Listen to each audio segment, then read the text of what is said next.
On this week's episode of Where We Are, we'll talk about men. Do we need them?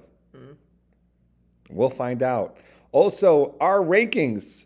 First of Republican presidential candidates. Then, and finally, pasta shapes. You're listening to Where We Are.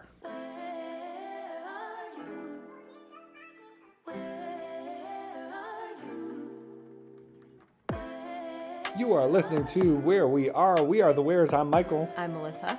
Melissa, we're in August. We're closer to Buffalo Bills football. We are. We were just discussing that preseason starts so soon. Yeah, preseason starts soon. It is. We had so I was in San Francisco last week, and it was like 65, 70. It was beautiful. But then we had a couple of nice days that were reprieves from the heat here, but now it's back to like August. I'm ready for fall, Melissa. I am not. You don't like fall. I don't. It's fine. Still frustrates me that you, but I feel like everybody. You like fall more since we've had kids. Sure. Yes. You like apple cider donuts? I do. It's my number one thing. You like I like buying dressing the kids up for my like children. pumpkins? Yep. Yep. Saoirse loves Halloween more than pretty much anything, so her excitement gets me excited. Yeah. So I am ready to move through the summer, but we had a milestone today. We did. Saoirse got her first haircut. She was all nervous, but she was completely brave. She got her nails painted. She got a balloon, a sucker, a certificate. She was loving life. The kid was loaded. Life. The kid was loaded. I'm like, this is a whole experience. I did feel like I felt like my child was being drafted into like her nails were getting done. I didn't realize that was a part of the whole. I had no idea. I didn't realize that was why are her nails getting done. But she seemed to like it, so live to fight another day. Live to fight another day. But yeah, no, she was good. Ilaria, meanwhile, had a great time checking out all the various. This was like one of those kids shops. One of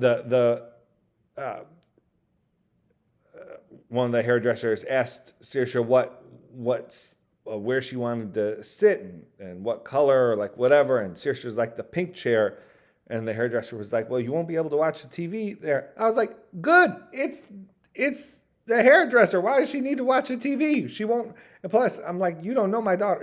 If the TV is on, you will not get her to put her head to the side, down. She will be in like comatose land.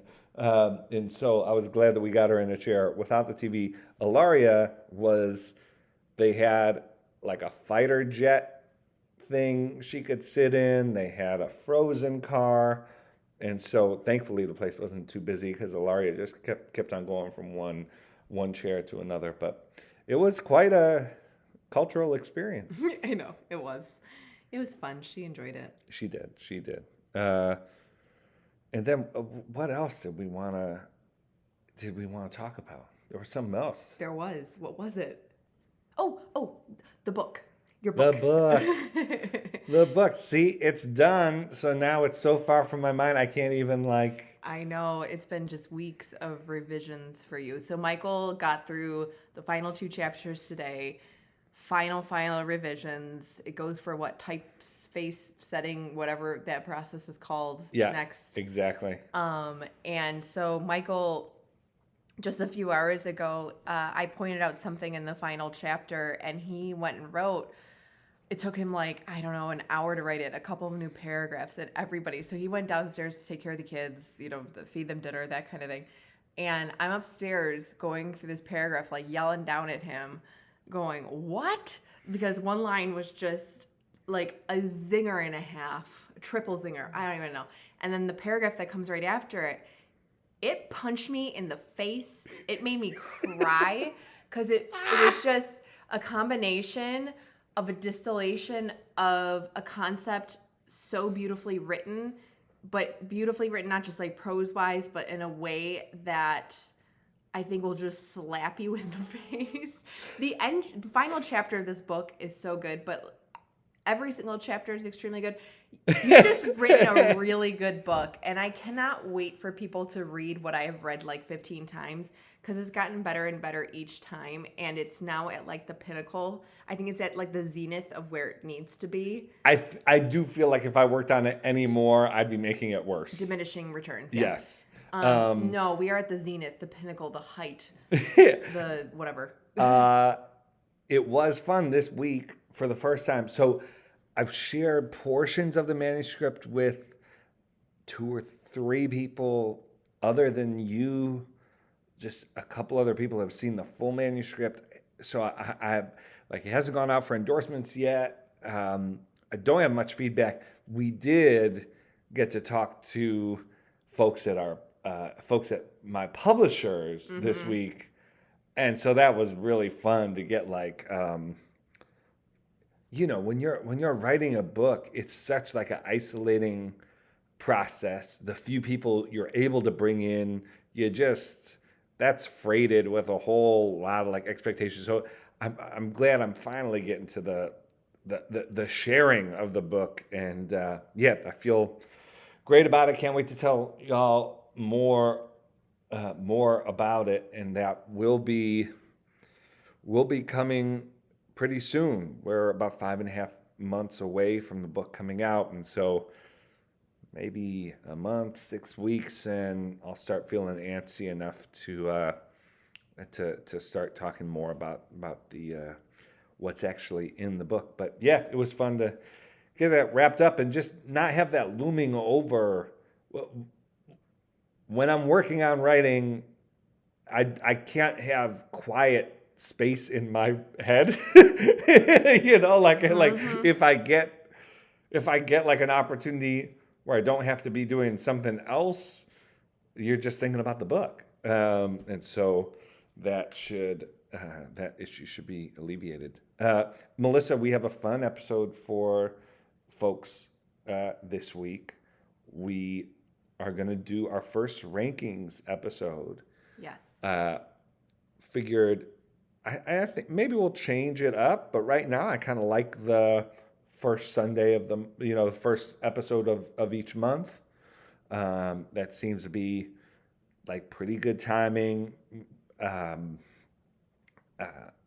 so we'll start in August. We'll do a rankings for August, and then we'll do like a Labor Day weekend ranking after we get a debate, which will be the debate's on August 23rd, I think. Yep, and then the second debate is September 27th. So right after that, you'll get another post. Yeah.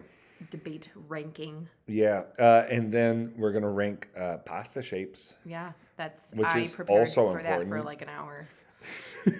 But first, we've been wanting to talk about this for a few weeks now, but other topics have sort of come up, and we want to talk about, not for too long, I don't think, but want to revisit Christine, and I say revisit because I'm sure you all read it, Christine Emba's essay for the Washington Post. Christine Emba, of course, previous guest of the pod, friend of the pod, pal of the pod.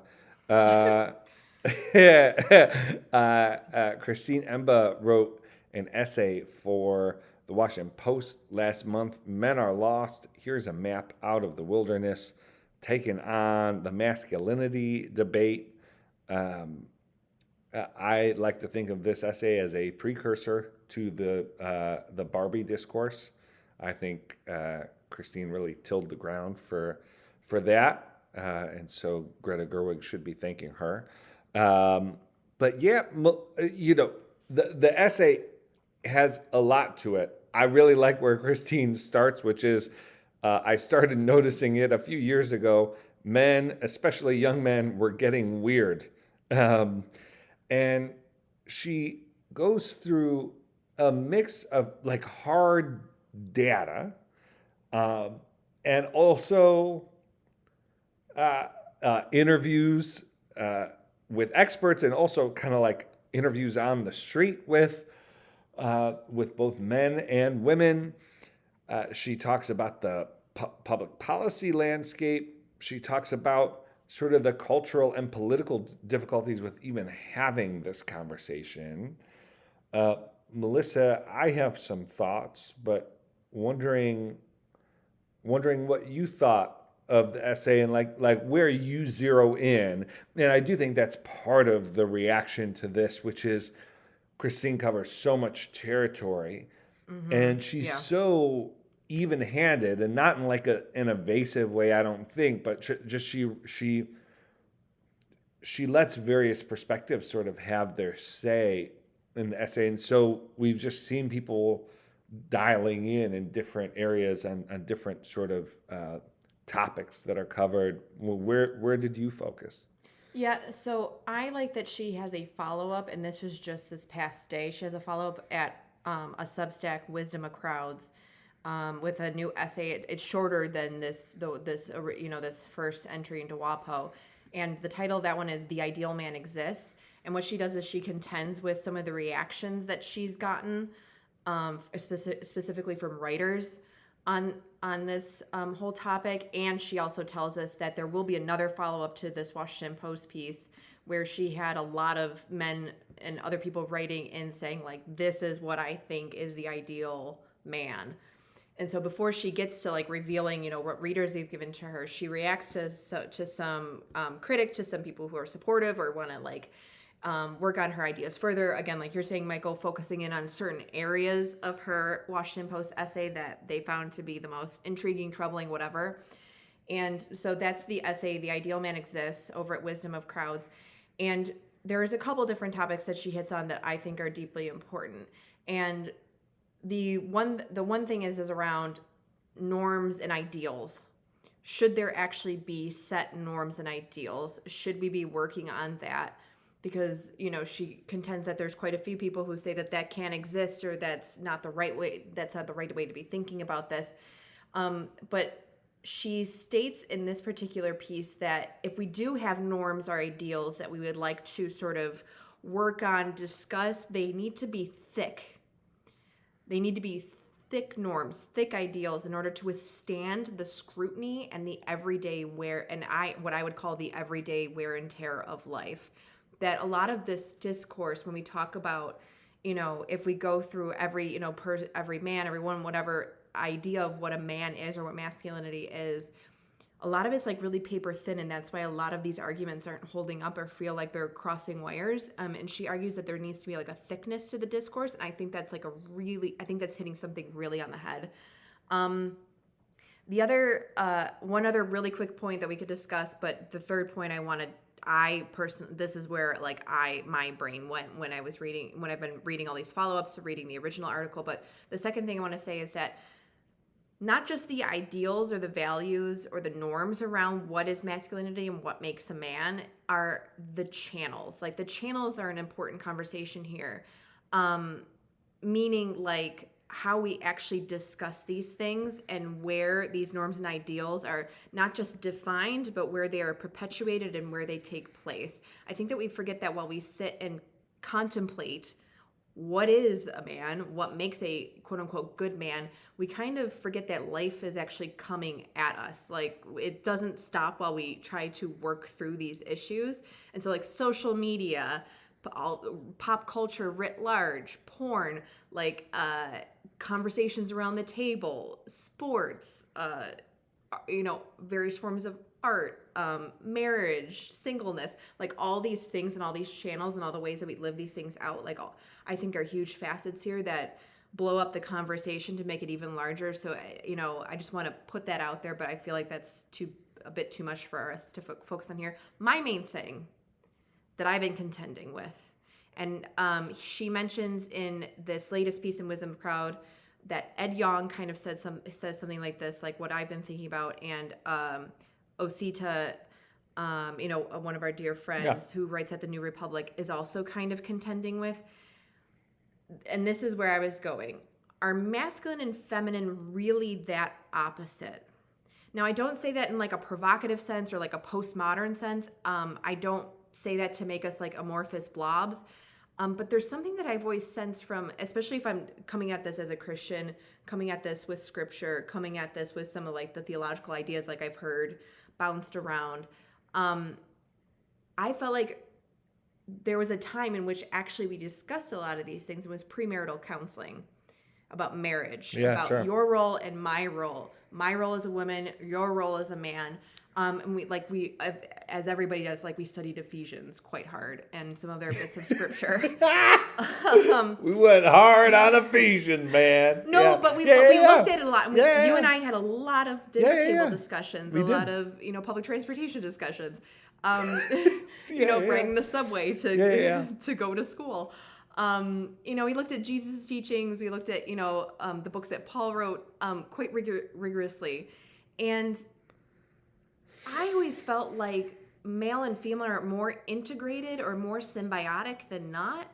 But I think that at the center of it, like the main corrupting factor that distorts that integration or that symbiosis is power. And I know that we talk about power a lot. And I mean, it's a tale as old as time.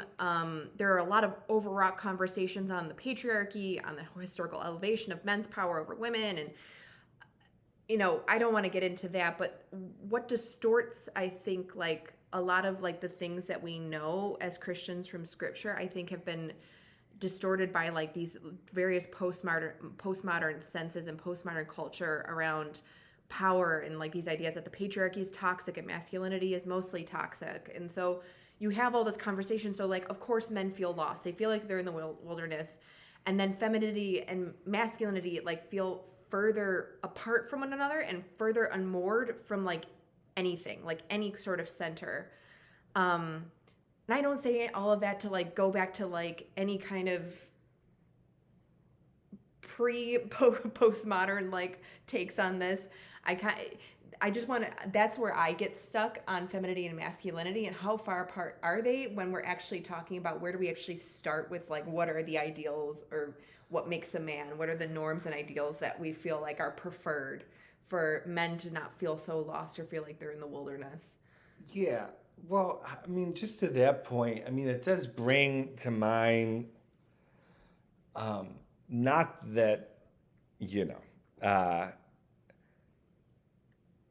right, thinking about gender, thinking about men and women, it doesn't and has never required a college degree. I don't like it's thinking about sort of these roles is not a new thing. I do think that part of the issue here, which I'm not even like saying it's a problem overall, or at least I'm not like prepared to say that, but the fact that we're so educated now, that such a high percentage of the population has gone to college, and like taken a gender course in their undergrad to hit their 120 credits or whatever, and now has this sort of like vague set of terms and ideas with which they carry with them in their lives and their interactions. Like, I do think there's a level at which sort of the deconstruction of masculinity, femininity, is unmooring. And that's, again, like a conversation about roles, thinking about roles, that's not new. The Victorian age was not was not immune to sort of overwrought thinking on these things. But I do think it's an interesting factor here to think about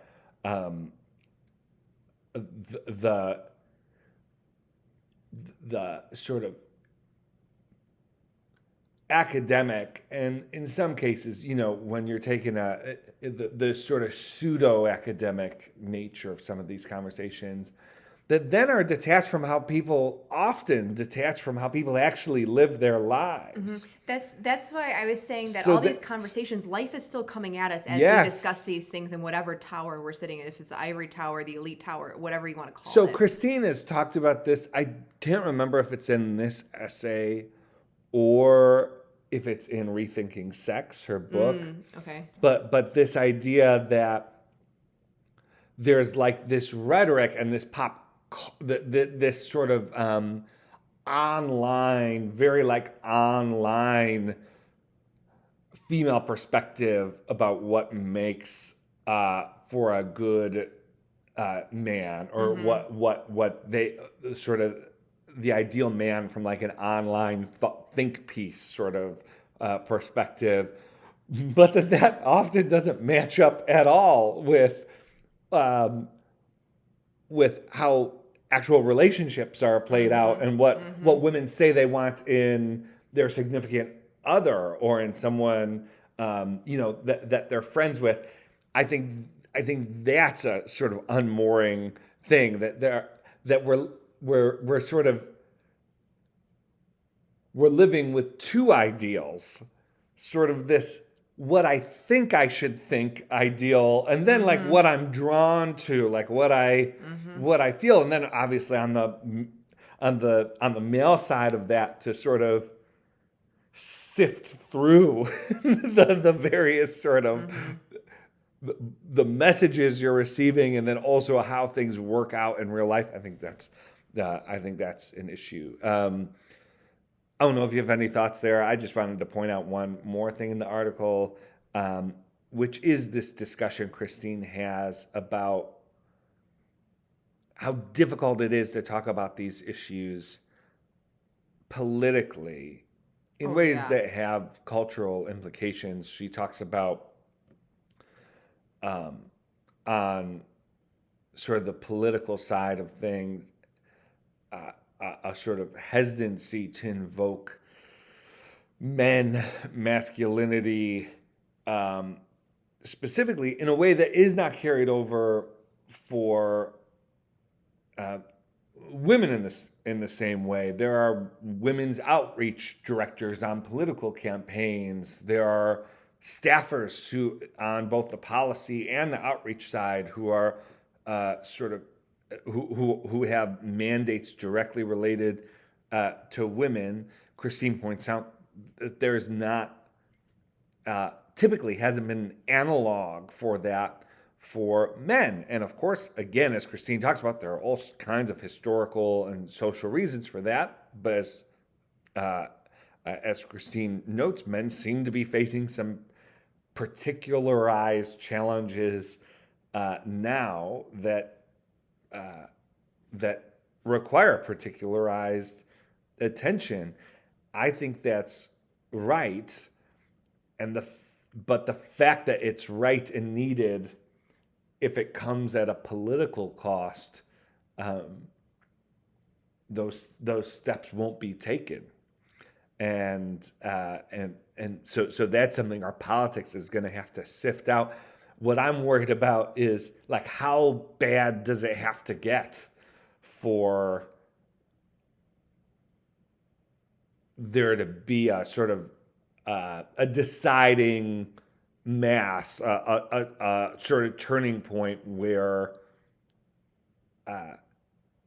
sort of addressing the kinds of problems that Christine talks about in the piece, like that is okay. She does talk about President Obama's My Brother's Keeper initiative, which, right, on one side of the ledger, that was a male-specific initiative. On the other side of the ledger, as Christine lays out, he got criticized by that. He got criticized for that from allies. Like, people were very upset. And I was working in the White House at the time. Their like machinery of government had to be moved to respond to the kinds of criticism that was received for an initiative that wasn't just focused on males, but primarily on boys, and primarily on boys of color. and there was there was still a pretty significant pushback. There was concern about, well, what kind of precedent is set there? Aren't girls struggling? And these kinds of these sort of power struggles. So those are my thoughts. Yeah, so there was just one last thing that I wanted to say, and it's relating to not this last point you made, but the point before that. There's a certain point in the Washington Post article, sort of near the end, where Christine says, and quote, "If the right has overcorrected to an old-fashioned and somewhat hostile vision of masculinity, many progressives have ignored the opportunity to sell men on a better vision of what they can be," end quote. And there is something here where, you know, a lot of people would argue, especially on the left, that like, well, everything's already built for men. You're already benefiting. The focus, you know, shouldn't be on you at all. You know, you're just going to have to figure this out on your own kind of thing, while we continue to, you know, focus on women, all the things that come with, you know, all the sort of particular things that they're sort of preoccupied with on gender right now. And the thing is that that vision of men is like deeply important. Like the structures and everything are, yeah, sure, the structures of basically anything can be built around men, but you're still not helping men to figure out who they are. Like the structure and the person or the personhood like are two separate things, and I think that that's often forgotten when you get somebody coming back at you saying like, why, you know, this isn't even one of the most important conversations that we're having on gender. Men already benefit from the entire system. You know, let's focus over here. And it's kind of like, no, men themselves, like figuring out who they are, who they're meant to be, that those kinds of questions are actually deeply important and can be separate from like the fact that, yes, you know, power, the whole power conversation just corrupts some of the deep social cohesion, deep personhood, humanity type conversations that we're actually trying to have here. Yeah, it's I think Christine's main, you know, I think the point that she made that I thought resonated most in political spaces was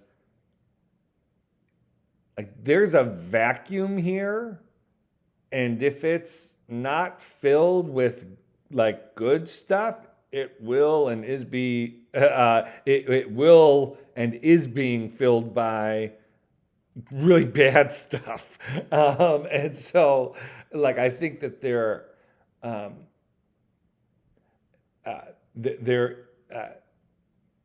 I think what I'm concerned about will come from that, and this goes to your point about like the response has to have depth to it, which is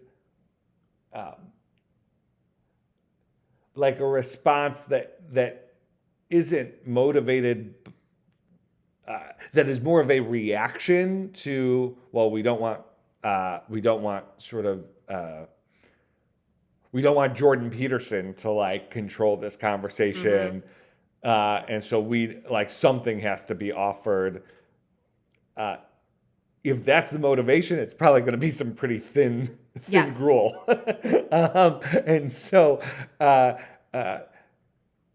people need to enter into this conversation actually caring for men, you know, like, and not as some sort of like second or third degree removed, you know, for some second or third degree removed, you know, purpose or reason or calculation.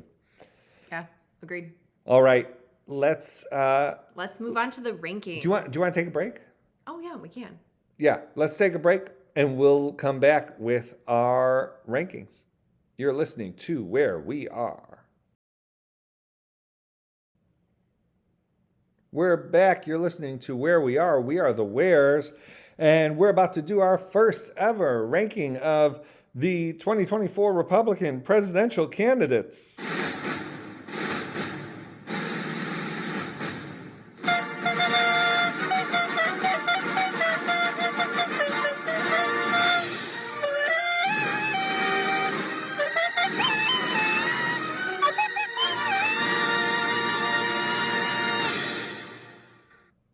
Well, there we are, theme music and everything. This is how we'll do this. We are gonna go with the top 9 candidates. So as long as there are at least 9 candidates in the race, we'll have a top 9.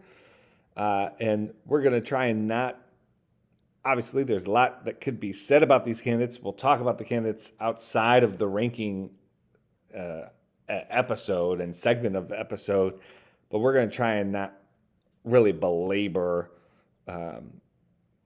going through the ranking. But so let's start. We'll start from the bottom. Number 9, Governor Asa Hutchinson, which is a shame because he seems like a nice guy. For sure. Seems like a Arkansas. classy guy, but just don't see him gaining much traction in this year in this field. The fact that he's not in office currently. No. The fact that you can't really name me one thing that Governor Hutchinson did while in office. It's and so it'll be hard for him to get oxygen, I think, in a field like this. Number 8. So do you disagree on? No. No, that's pretty. Number 8, Chris Christie. Yeah, Chris Christie, former New Jersey governor. Yeah. Now very outspoken critic of Donald Trump. Yeah, I could totally see him. Like, I don't think he's stuck at 8. No, so he's the one in this list as the current. Once we get through the ranking, this will make sense. But he is the one who I could see jumping way up, having a peak moment. Now, obviously, that peak really depends. Will actually really depend on when it hits for him. But I see him gaining traction very, very easily compared to quite a few people on like the 5th, 6th, 7th, and Hutchinson and 9th. Yeah, I mean, because he definitely. Right, so people are down on Christie because A, he hasn't been in office for a long time.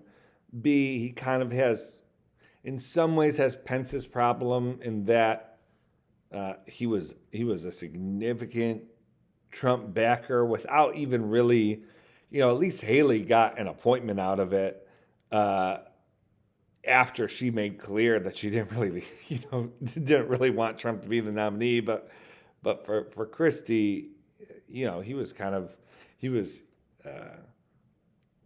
wasn't necessarily public service that was like motivating his support, at least not like a role of public service. So, but he is someone who can gain a lot of traction. He's done this before. He's run before. He's very good in town hall type situations. He's good in interview type situations. He's good with retail politics. So he checks a ton of boxes in terms of appealing. Yeah. In terms of appealing to people and doing if people like the straight talking part of Donald Trump, they will get that out of Chris Christie. Yeah, that's interesting, Melissa. Number 7, I have Vivek Ramaswamy, and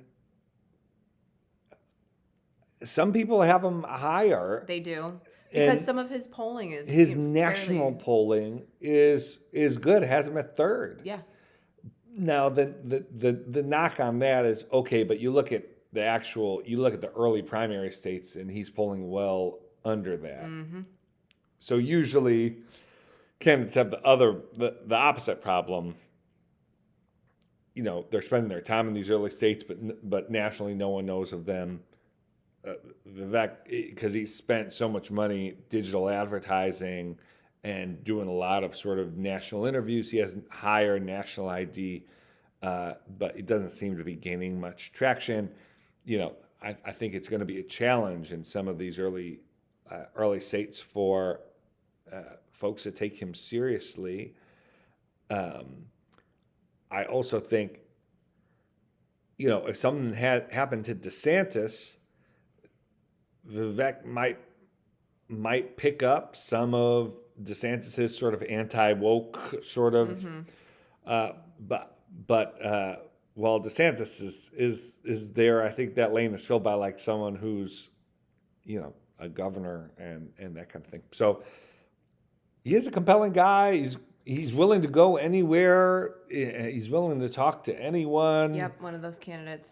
He's gonna have. Do you know how I view him, Melissa? I How? view him as the Andrew Yang. Oh, I was gonna the say Andrew Yang the of willing this, to talk to anyone. Yeah, oh yeah. and very committed core of followers Yep. who I think will spend a lot of time and energy trying to explain to other people. Why No, you he's just so need to give him a compelling. chance. Yes. Yeah. And the other thing about Vivek is that his campaign so far has been marked by a lot of speeches and talks and interviews focusing on faith and questions of faith and approach and using a lot of like religious right type language, and he himself is Hindu, and I actually, there was an article in the Washington Post just a couple of days ago about how those two things are now coming to a head when it comes to the evangelical vote. A lot of evangelicals are like, well, he's a Hindu, he can't possibly like understand us, that type of like viewpoint.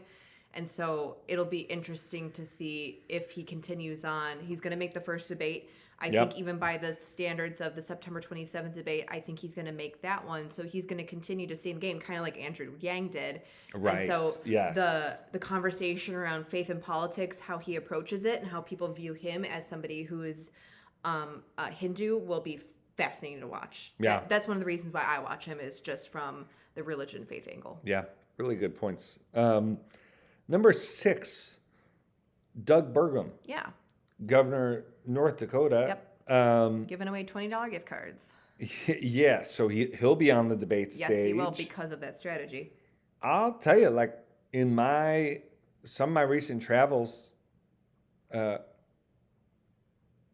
are well-connected folks who really like him. Mm-hmm. Yes. He is someone who has money to put into his race. Just like Ramaswamy, like he's investing a lot of his own money into the race. And it'll be interesting to see if he has a moment in this first debate. Like I'm watching him. I've been surprised to see how well he's polling in New Hampshire. And he's someone who could gain traction at some point. I mean, again, if DeSantis' campaign can't regain ground, then that's sort of that opens up quite a bit. And Doug Burgum could, we'll see if he has what his purpose is in running, whether that's able to shine through during this first debate. Yeah. Number 5. Mike Pence. Mike Pence. In some ways, I think Mike Pence is the candidate that you could place in the widest range in the ranking. Mm-hmm. A lot of that is how much sort of weight you put to name ID and the fact that so many Republican voters know him, how much weight you put in sort of the years and years of relationship building he did, not just as VP, but before. But based on like the sample size of this campaign, things don't seem to be going so well for him. He's had some really rough events.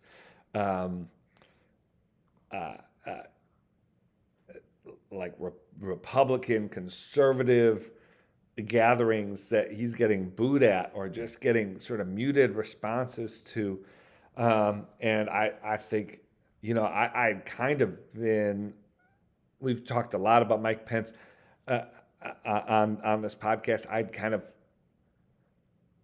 in the back of my mind, I kind of assumed that they had a strategy and they had a way through all of this stuff that I just wasn't seeing so far. It doesn't seem to be the case. No, because it even seems like they were caught off guard by the RNC's rules for making this first debate stage.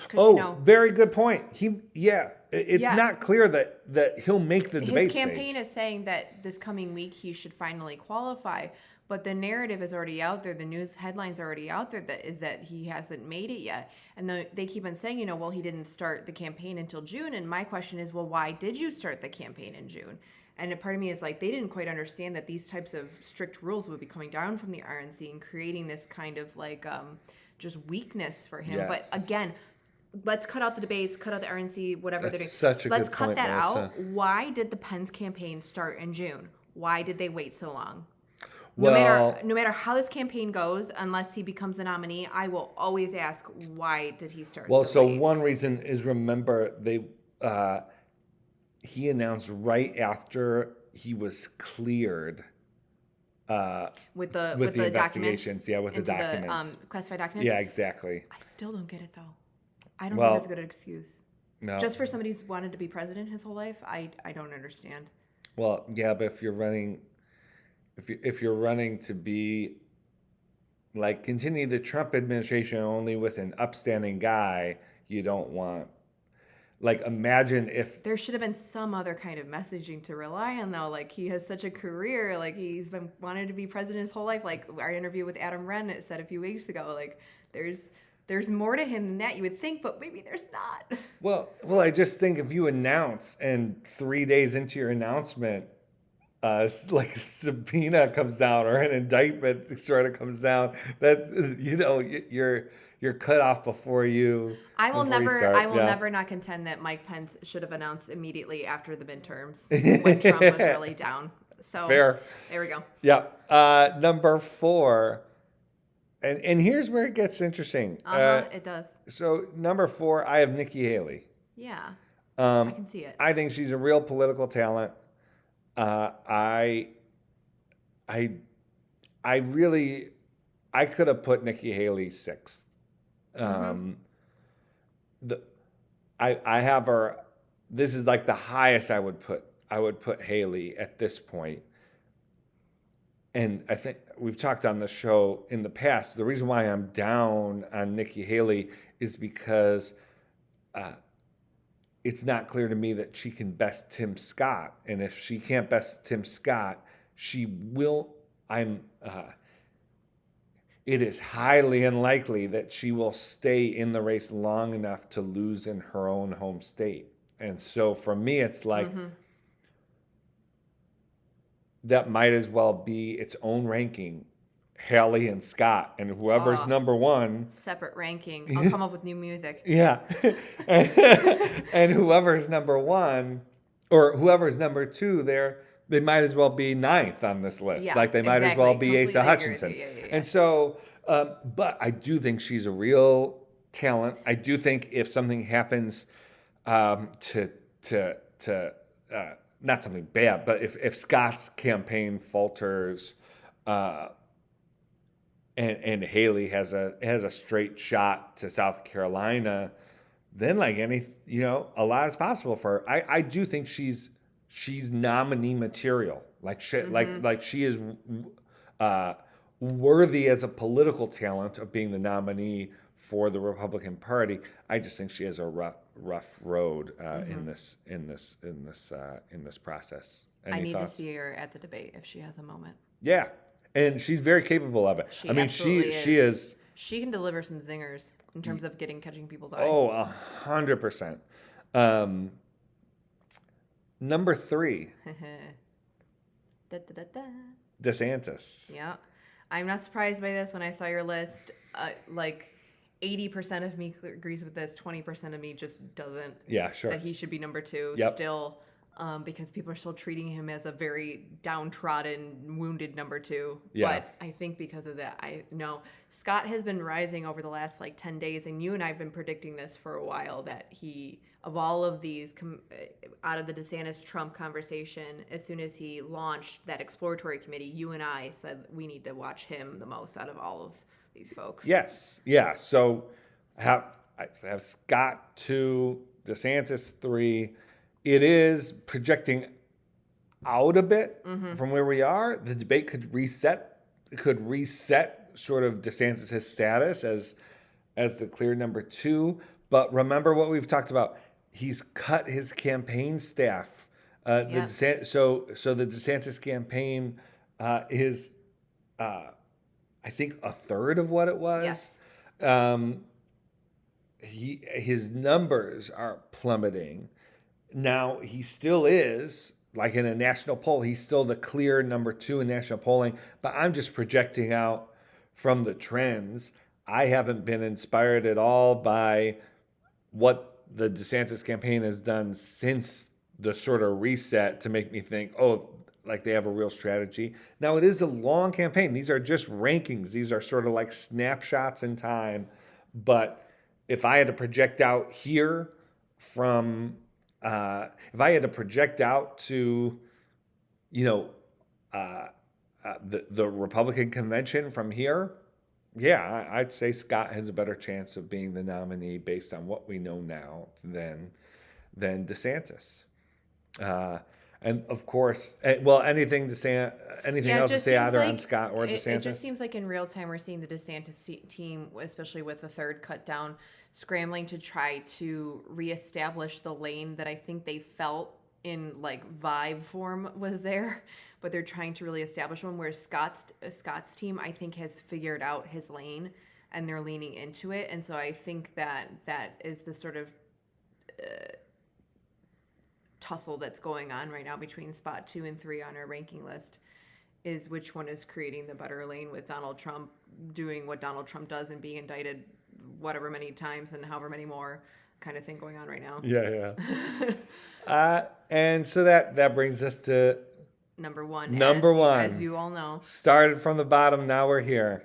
Donald Trump is, at this point, by far the most likely Republican nominee, in spite of, or some people would argue, because of, or at least not mitigated because of the indictments. But yeah, he's in a really strong position. You know, if so, where are the weaknesses? One, like jail time. Number 2, he's polling under 50 in Iowa. Mm-hmm. And so, again, I'm going to say this until the cows come home. I'm comfortable, or I should say, if I was a Republican who did not want Trump to be the nominee, I'd be pretty comfortable with this many candidates in the race now. If there are this many candidates in the race on the ballot in Iowa, I'm not happy. If there are anywhere near this many candidates on the ballot in South Carolina, then I failed. Then not just the candidates have failed, although clearly the candidates have failed. They need to make mature decisions about what their chances are and not hold on for a miracle. But the Republican, never Trump or anti-Trump forces have had 4 years to prepare for this moment. Some would say even more. Like they've had 8 years to learn the lessons from 2016, and we're gonna see over the next 6 to 9 months here, whether they're able to what they learned and whether they're able to implement those lessons. But Melissa, any final words on Trump? Yeah, I think it's just I don't. This is just a new idea that's percolating in my head, so I don't know if I have it fully formed yet. But right now, with how the campaign is going, with these indictments and with the first couple, we saw his numbers go up. Obviously, we need to see some new polling about what people think this latest indictment has done, and are his supporters more staunch than ever? Has this indictment caused a few more people to go over to him because they don't like that, they feel like it's politically motivated, whatever. Is for the GOP,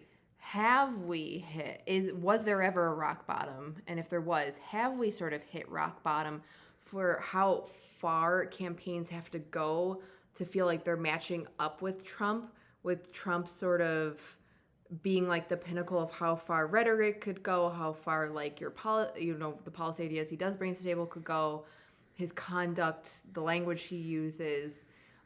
I have been wondering this for the past couple of weeks, if that is actually the rock bottom, and some of these teams like DeSantis and Scott and Haley, Pence, are trying to figure out how to actually exist, right above it, right outside it, that they don't actually need to go lower or but beyond sort of what Trump is doing, into more like really radical positions on policy or on like approaches, whatever.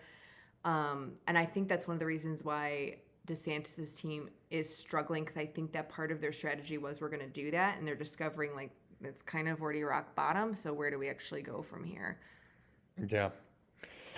Yep. I'm looking forward to, may not be the right term, but I'll just say I'm looking forward to the information that we're going to get from the Republican debate that's now in just about 2 weeks, and so 2.5 weeks, and so there are our first rankings. That sets the benchmark, and then every month we'll update the rankings, and so we'll let you know who sort of picked up slots, who maybe fell down the ranking, but that is the bench setting ranking for the Republican presidential contest. I'll just note someone we didn't mention because they're not in the race yet is Glenn Youngkin. Glenn Youngkin jumps in at some point. I'll just say he's not going to start at 9. I think Glenn Youngkin is someone to look for. But all right, that is one ranking. Let's close out this episode with another ranking that I know all of you have been looking forward to, and that is our pasta ranking.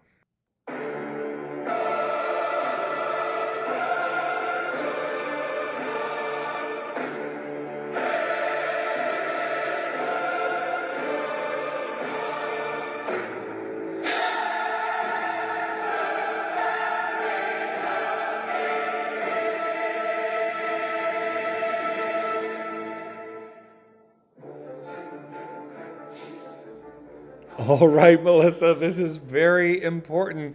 It is the first of the monthly Where We Are Pasta Shape rankings. Melissa, talk the people through how this will work. All right, I chose 9 to match up with the 9 that we have on the GOP side. Now, I didn't see Michael's list, so don't like directly draw lines between number 9 here and number 9 in our GOP rankings. Because there are slightly more pasta shapes than there are Republican candidates. There are more than slightly. Okay, so number 9, bow tie. Because honestly, people hate the bow tie. Just because it's 9 doesn't mean it's bad. This is over like, I don't know, 100 other pasta shapes. Come on. Yeah, I like the bow tie because of the different texture as you bite through. You know, the middle is a little more al dente, no matter how much you cook it, than the ends of the bow tie. I like that. I like that the part where it comes together in the middle, like little bits of sauce will get stuck in the little crevices right there. Yeah. Can I say something controversial? What? Which is, I think bow ties are in the top 5 of pastas to make with butter and cheese. Agreed. And some sage. Yeah. Oh, yeah. Okay, number 8. We'll have to explain probably what some of these are just because I'm using like the real names. But Campanelle, something is called Giggly or Jiggly or something. It's 2 different names. But Campanelle, basically think about the cornucopia shaped pasta where it's kind of like wrapped in a little, almost like, remember Bugles? If you're a millennial listening to this, it's like Bugles, but with like sort of very fun little edges. They're very pretty. And I like them. I like pasta in this type of shape because then a ton of sauce and bits will go in the center of that pasta. Plus, they're really pretty. They are pretty. Yeah. I'm not sure that Campanelle would make my top 9 list, but this is your top 9 list that I'm merely commenting on, and so I had to start somewhere. I support it. Okay. I support it. Number 7 is peachy, Oh, which yes. a lot of you might not have heard of peachy before. If we have any Italian listeners, this one's for you, especially if you're in Tuscany. Peachy is from like the Cortona area. Under the Tuscan Sun, that movie was shot in Cortona. It's an idyllic place. Peachy is like a thick spaghetti, but it's not a bucatini with, like air in the middle. Think of bucatini thickness without that hole or air in the middle. It is really good with a certain kind of garlic called aglione. And that is also part of like the traditional dish of like when you have peachy in Tuscany, it's usually with this type of garlic. I ranked this here because a thick spaghetti is where I'm at. And I was thinking back to last year when we were in Tuscany and we had peachy with aglione. Yes. And I do think peachy holds up with spice and heat. Yeah, really so well. another traditional dish would be like with a lot of pepperoncino or red chili flakes with olive oil, this aglione, this type of garlic. Yeah. It's one of my favorite types of pasta dishes. Yeah, really good. Peachy's fantastic. Number 6, Michael, you're going to love this one. You might even rank it higher because you love these. Agnolotti. Yeah, 100% has to be higher. I love agnolots.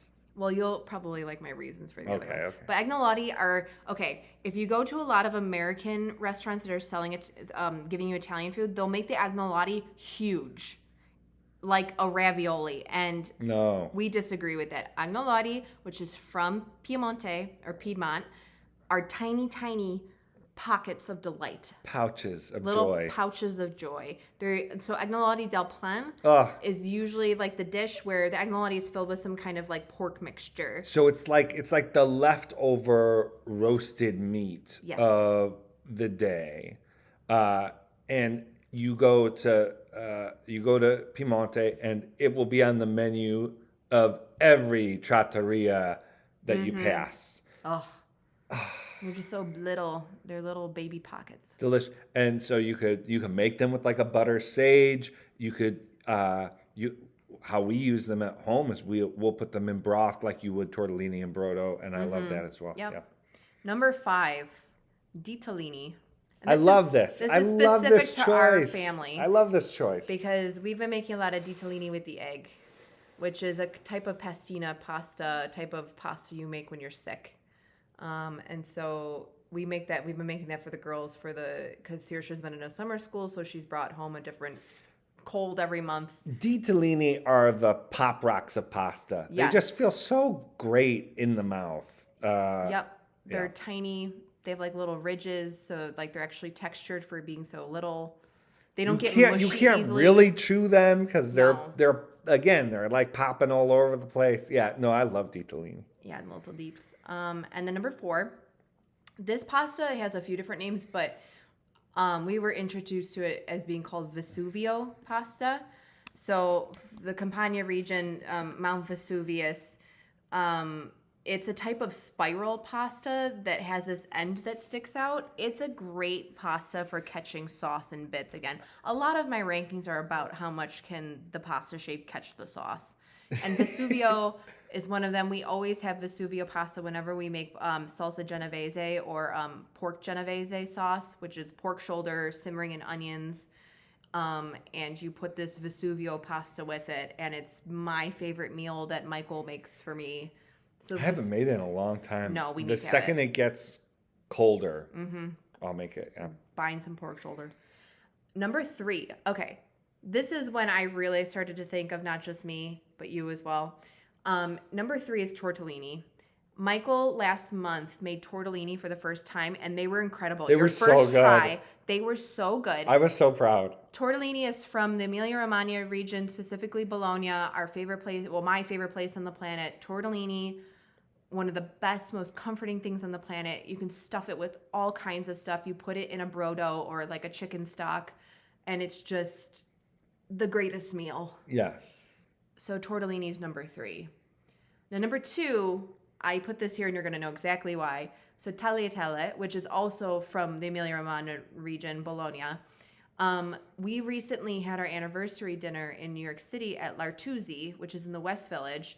And Michael, you had the best tagliatelle that I've ever had in an American restaurant. Yes, it was superb. Out of this world, best pasta dish I've had in at least a year. One of the best pasta dishes I've ever had in the States for sure. Um, it was fantastic. So Yeah. shout out to Lartuzzi. Yeah, I mean, because I will holy tell you, moly. whenever you go to a restaurant and they serve fresh pasta in the United States, most likely they're going to have tagliatelle on the menu because it's one of the easiest fresh pastas to make, especially in bulk for a restaurant setting. And I'm going to tell you that probably around 98% of the time, the tagliatelle is falling apart when you're trying to pick it up with a fork because they made it So way too true. thin, So and true. they cooked it for probably about 30 seconds too long. And this one actually had a chew to it, and it did not fall apart when you picked it up with a fork. Yeah. Brilliant. All right, number one, and I'm hard pressed to seeing this one being knocked off by another shape until we get through the 2024 campaign. It's Mafalde or Mafaldine. Yeah, you fall in love, but this is like relatively recent. Like it isn't that long standing, but this is like your new flame, and it's burning hot. Mafalde is a long pasta. And think of, how lasagna has kind of like the wavy ridges, the wavy edges. Think of long, thin pasta like a tagliatelle, but with those wavy ridges. So the texture is so much fun. It catches so much sauce because of it, more than like a spaghetti, more than like a linguine, more than a peachy, like more than a tagliatelle. So it catches a ton of sauce, and the texture is so much fun. I love the way it looks as well when it's kind of curled up in a dish when you plate it. Yeah. So I'm obsessed with Mafalde or Mafaldine right now. We just bought a pound of it when we were in New York a couple of weekends ago because it's not readily sold in most stores. You have to go to a specialty Italian store or you have to order on like Amazon or something. Yeah. So there we have it. Michael, do you disagree? Agree? I mean, it's hard to disagree with you on this, dear. I do think next month I want to introduce some different pasta shapes into the list. All right. And I do think, there's a seasonality to this. So because we're in summer, I do think I might have leaned a little more pesto heavy. What's the pasta shape in Genoa? Trophy. Yeah, trophy. So I could have seen trophy on this list. I love the pacheri, like the wide, really and wide and a little bit shorter rigatoni. Yes, I love pacheri. I almost put that on the list, pacheri. Yeah. But I think trophy, I have not had it cooked well. It gets really soft at the edges, at the ends, I'm sorry. And so trophy, I'm rarely ever impressed with it, even though pesto is like one of the best things ever. Shout out to Liguria. Yeah. All right. Hey, that's a full episode. We covered a lot of territory. Let us know what you think about either of the rankings, but especially, hey, if we inspire you to check out a new pasta shape, send us a photo. Let us know what you thought. It would really make our day. Would love it. We love it. It's our love language. Italy, Italian things. Yep, 100%. All right. Well, we'll be back with you next week. But until then, you've been listening to Where We Are. Bye.